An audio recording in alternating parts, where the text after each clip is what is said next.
Okay, Sam Baxendale here, co-founder of Kinetik. For today's Insight on Demand, we're going to cover some frequently asked questions. One question that came up was from Tasha, who's a talent acquisition head for a well-known e-commerce company here in Malaysia. And she quite simply asks, what is a fail-safe solution for retaining talent in the current new norm culture or post-COVID culture, however you want to put it.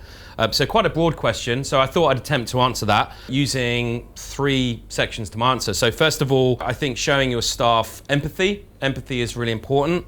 So particularly in terms of your staff's family situation, personal situation, home situation, I think it's really important for employers to get close to their staff and understand what's going on in the home environment.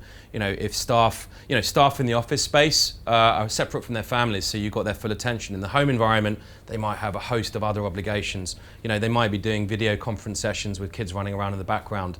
So a bit of patience and empathy, I think, is absolutely key. Really showing that human side and understanding there's a human being behind that member of staff. So I think that's absolutely key. Culture plays a huge role. I think in the new norm, it's an opportunity to get really creative about how you really drive a kind of a retention culture or a vibe within the business where people still feel the identity connection with the business they work for, the team that they're in.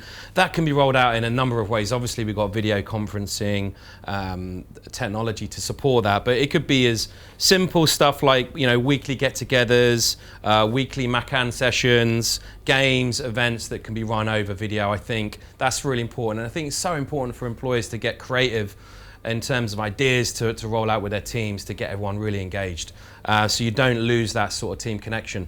I also think it's really important to set clear objectives around productivity, because at the end of the day, you know, your staff are motivated and want to feel productive during this time where they might be working at home, getting a bit demotivated.